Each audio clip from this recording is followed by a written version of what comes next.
आपके ठीक पीछे महात्मा गांधी की तस्वीर है और माफ कीजिएगा हुजूर, आप लगते हैं महात्मा गांधी के छोटे भाई, आप भी लगते हैं।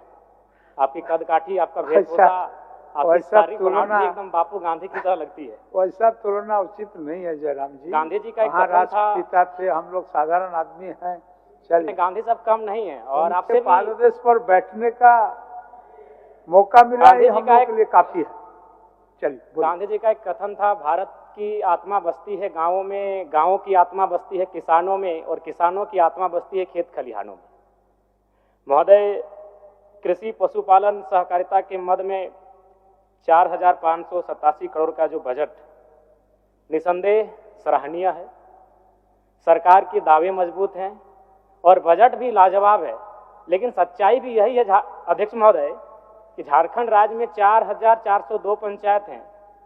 एक भी पंचायत पूर्ण रूपेण कृषि पर निर्भर नहीं है।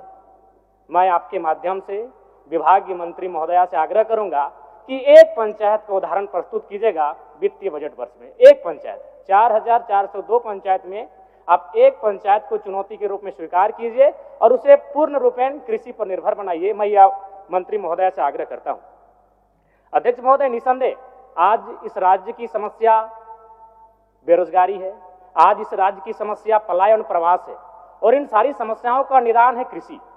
यदि हम कृषि को उन्नत करने में सक्षम रहते हैं अध्यक्ष महोदय, तो निसंदेह इन सारी समस्याओं का समाधान होगा और वह तभी सक्षम होगा क्योंकि इस देश के पूर्व प्रधानमंत्री राजीव गांधी कहते थे कि दिल्ली से भेजा हुआ 1 रुपए गांव आते आते 10 पैसे बचता था। तो ठीक उसी प्रकार इस बजट में पारित कृषि के लिए 4,587 करोड़ का जो बजट है, अगर यह गांव सही सलामत पहुंच जाएगा अध्यक्ष महोदय, तो मैं कह सकता हूं ये सरकार के लिए बहुत बड़ी उपलब्धि होगी। अध्यक्ष महोदय, धान की खरीदारी तय समय अवधि में सीधे सरकार तय एमएसपी के साथ करना सुनिश्चित करे। सभी लैम्स और पैक्स इसके खरीदारी में जानबूझकर देरी करते हैं। देरी करने के कारण क्या होता है कि किसान मजबूरन अपना जो धान है वो बिचौलियों को उन्हें बेचना पड़ता है। ये गांव की सच्चाई है अध्यक्ष महोदय। इसलिए यदि सही समय पर धान को खरीदा जाए और धान का न्यूनतम दर निर्धारित किया जाए जो कि बाजार, तो हमें लगता है कि किसानों को आत्मनिर्भर होने का एक अवसर मिलेगा अध्यक्ष महोदय। अध्यक्ष महोदय, 30 मीट्रिक टन क्षमता वाले 107 कोल्ड स्टोरेज का निर्माण झारखंड में हुआ है, लेकिन इसका संचालन ठीक से नहीं हो पा रहा है। इसका मुख्य कारण है बिजली कनेक्शन में। झारखंड के जो पैक्स हैं वो सक्षम नहीं है और मेरे हिसाब से यंत्र का जो बोझ होगा वो किसानों पर अतिरिक्त होगा। इसीलिए मैं विभागीय मंत्री महोदय से आग्रह करूंगा कि इसे सोलर में कन्वर्ट करने का प्रयास किया जाए। दूसरी बात अध्यक्ष महोदय, झारखंड में बड़े स्तर पर आईसीडीपी के माध्यम से गोदाम निर्माण किया जा रहा है जिसका क्वालिटी बिल्कुल निम्न स्तर का है और पैक्स अध्यक्ष को गोदाम एस्टीमेट दिए बिना कॉन्ट्रैक्टर मनमाने ढंग से कार्य कर रहा है। और जानकारी के लिए आईसीडीपी सेंट्रल गवर्नमेंट द्वारा 1 अप्रैल 2021 को बंद कर दिया गया है, तो फिर ये झारखंड में काम कैसे कर रहा है अध्यक्ष महोदय, इसकी जानकारी को स्पष्ट करेंगे। अध्यक्ष महोदय, झारखंड माटी के लाल पद्मश्री सिमोन ओरांव जी, जिन्होंने छोटी छोटी नहरों को मिलाकर 3 बांध बनाए थे, आज इन्हीं बांधों से करीब 5,000 फीट लंबी नहर निकालकर खेतों तक पानी पहुंचाया जा रहा है। बिना आर्थिक संसाधन के, बिना सरकारी सहायता के एक गांव का आम व्यक्ति अपनी इच्छा शक्ति से वह करके दिखला सकता है जो सरकार करने में सक्षम है। तो आवश्यकता है सरकार को अपनी इच्छा शक्ति को मजबूत करने की। अध्यक्ष महोदय, एक और जहां टोमेटो के सॉस बेचकर लोग अरबपति करोड़पति बन रहे हैं और एक और हमारे किसान मूल्य ठीक ठाक नहीं मिल पाने के कारण उन्हीं टमाटर को सड़कों में फेंक रहे हैं अध्यक्ष महोदय। इसलिए अगर वास्तव में इस राष्ट्र को, इस राज्य को अगर उन्नत बनाना है तो कृषि को आपको उन्नत बनाना ही होगा। बिना कृषि का आप इस राज्य को, इस राष्ट्र को उन्नत नहीं बना सकते अध्यक्ष महोदय। अध्यक्ष महोदय,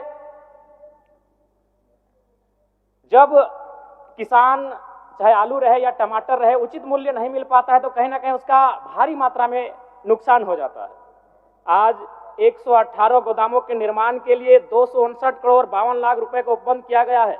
अध्यक्ष महोदय, लेकिन कोल्ड स्टोरेज का निर्माण को छोड़ दिया गया है। साथ ही खाद्य प्रसंस्करण से खाद्य पदार्थों का संरक्षण, किसानों का उत्पाद उचित मूल्य पर कैसे मिल पाएगा, ये बहुत ही महत्वपूर्ण विषय है अध्यक्ष महोदय। अध्यक्ष महोदय, क्या झारखंड राज्य में सहकारी विकास परियोजना के अनुश्रवण हेतु राज्य स्तर पर गठित आईसीडीपी कोषांग को आज भी बंद नहीं किया गया है और इस एजेंसी के रूप में उपयोग करते हुए राज्य के विभिन्न योजनाओं को केंद्रीकृत कर कार्यान्वित किया जा रहा है? तो महोदय, मेरा मानना है और मेरा तर्क यही है कि निसंदेह कृषि एक ऐसा क्षेत्र है जहां से इस राष्ट्र को, इस राज्य को हम एक नई गति दे सकते हैं। लेकिन वही प्रश्न है कि आज जिस कार्य को क्रियान्वयन करने का जिम्मा जिन लोगों के पास है, वो किस गतिशीलता के साथ कार्य कर रहे हैं, यह निरीक्षण का विषय है। तो अध्यक्ष महोदय, ज्यादा समय नहीं लूंगा क्योंकि मेरा समय काफी कम निर्धारण है। मैं पुनः आपसे यही आग्रह करूंगा आपके माध्यम से कि आज आवश्यकता है, सरकार ने जिस विशाल बजट को पारित किया है वो बजट धरातल पर कैसे जाए, उसका क्रियान्वयन कैसे हो, इस पर सरकार को अपना ध्यान केंद्रित करने की आवश्यकता है अध्यक्ष महोदय। और साथ ही साथ मिलेट का विशेष प्रचार प्रसार होना चाहिए। मिलेट यानी ऐसे अनाज जिसमें हम धान और गेहूं के अलावे, और मिलेट से हमें लगता है कि बहुत सारे फायदे भी हैं और आशा करते हैं इस दिशा में, चूंकि पढ़ी लिखी मंत्री महोदया काफी काबिल हैं, इस दिशा में वो बेहतरीन प्रयास करेंगी। चलिए अध्यक्ष महोदय, बस एक छोटी सी पंक्ति अगर आपकी अनुमति हो तो, कि खेत खलिहान मिट्टी जल चुकी है, खेत खलिहान मिट्टी जल चुकी है, आसमान अभी बाकी है, समय समय पर किसानों के लिए योजना लाते रहिएगा, किसी का घर गिरवी है, किसी का लगान अभी बाकी है। धन्यवाद अध्यक्ष महोदय। और पुनः कहेंगे, वास्तव में आप गांधी जी की तरह लगते हैं, एक बार स्वयं का आकलन कर लीजिएगा। माननीय सुदीप पुड़िया जी, अब अंतिम वक्ता के रूप में आप हैं सुदीप जी। चलिए, सरकार का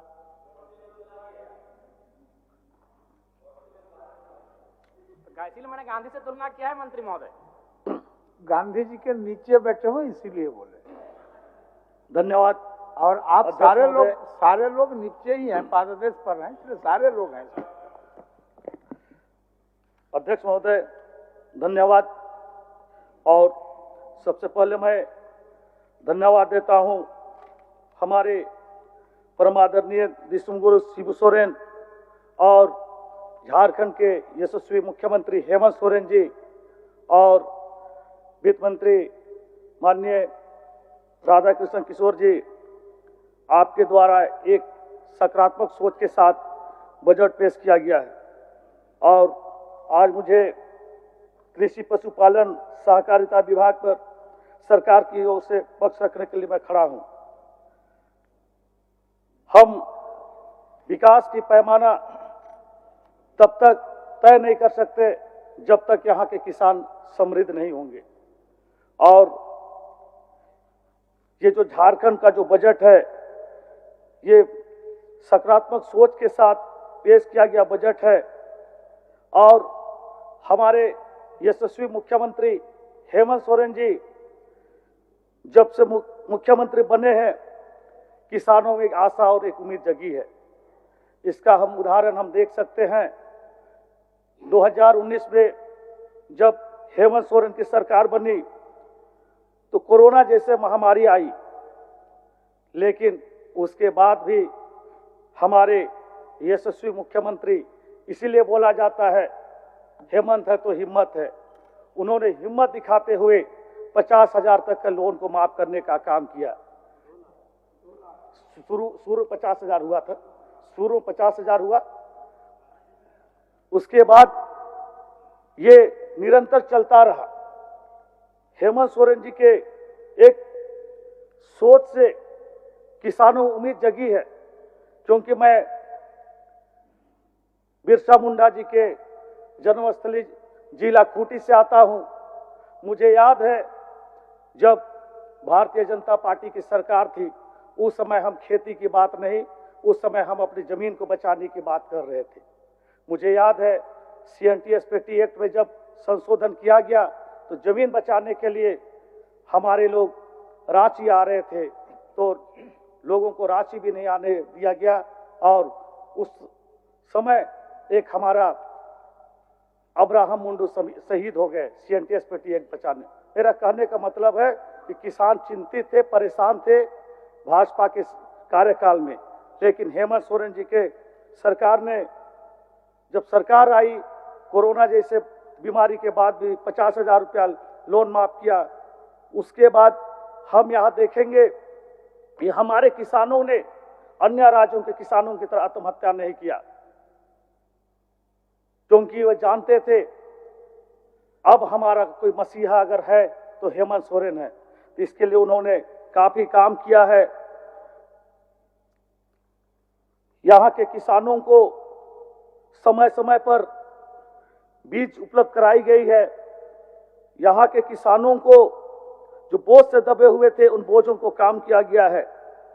और जो हम जानते हैं कि हमारा जो कृषि है, यहाँ हम मौसम पर आधारित या खेती की जाती है, सिंचाई की कम संसाधन उपलब्ध थे, लेकिन माननीय हेमंत सोरेन जी के नेतृत्व में काफी अच्छे काम किए गए हैं।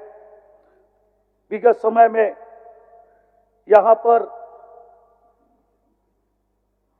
किसानों को सूखा राहत के तहत उनको सहयोग राशि, सबों को याद है, 3500 रुपया देने का काम भी किया गया था। तो इसी तरह हमारे किसानों को आगे बढ़ाने के लिए वर्तमान में वित्त मंत्री के द्वारा अच्छा बजट लाया गया है। यहाँ के किसानों को बीज उपलब्ध कराने के लिए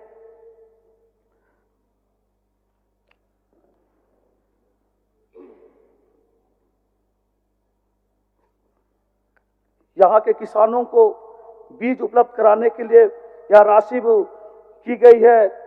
कुल है आपका 350 करोड़ रुपया बजट है, जो बिरसा प्रधानमंत्री बीमा योजना के अंतर्गत उपलब्ध कराई जाएगी।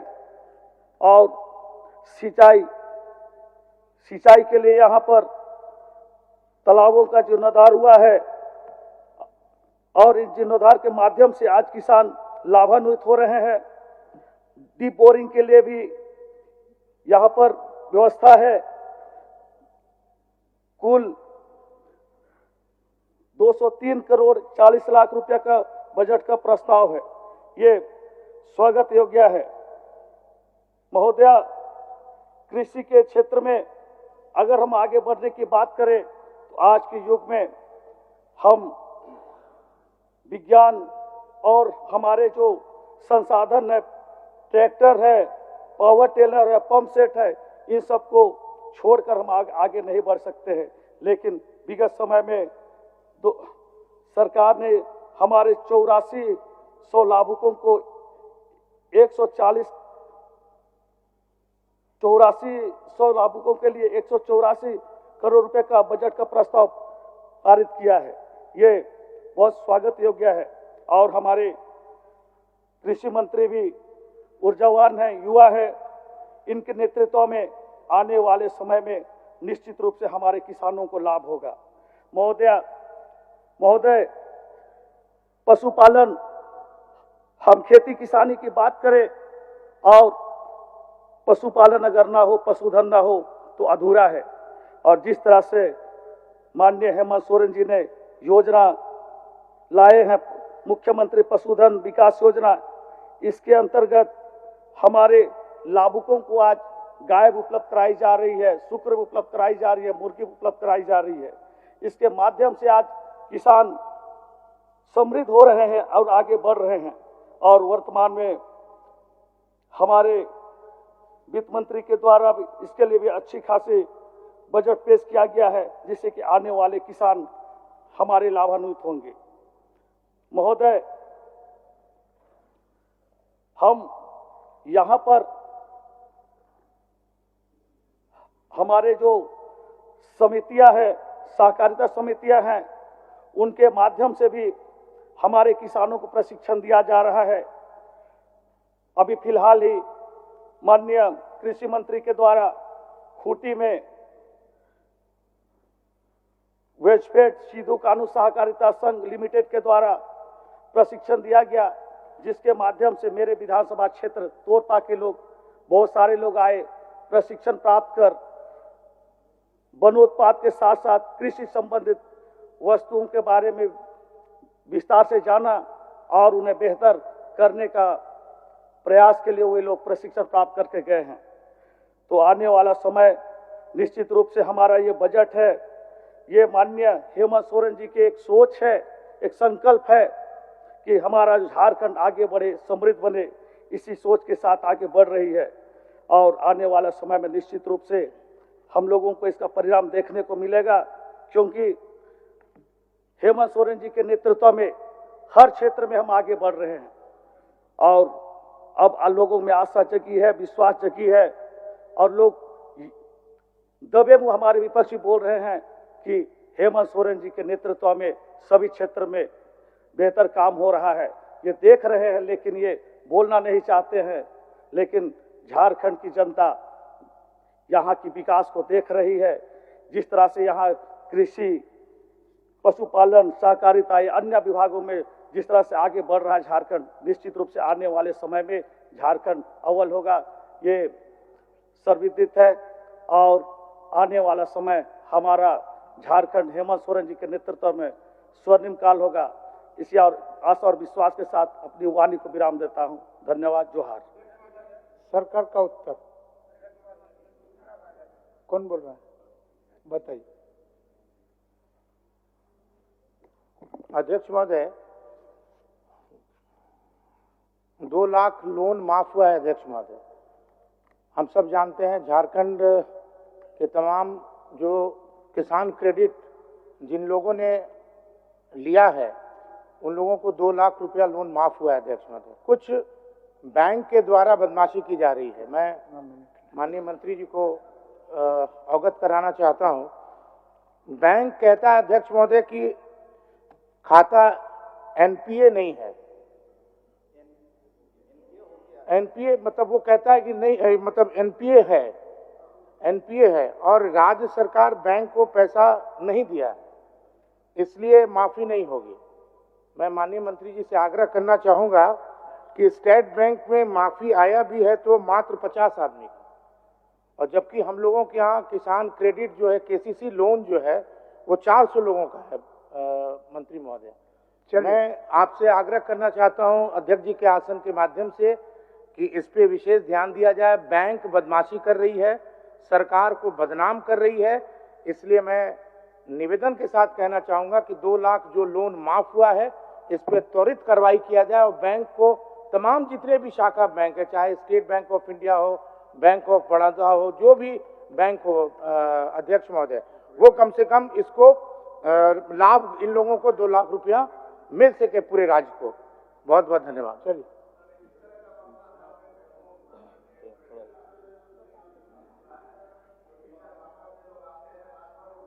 किसी लोन के लिए वो फॉर्म भर रहे हैं लेकिन उसका नहीं होगा रजिस्टर्ड। चलिए बोलिए।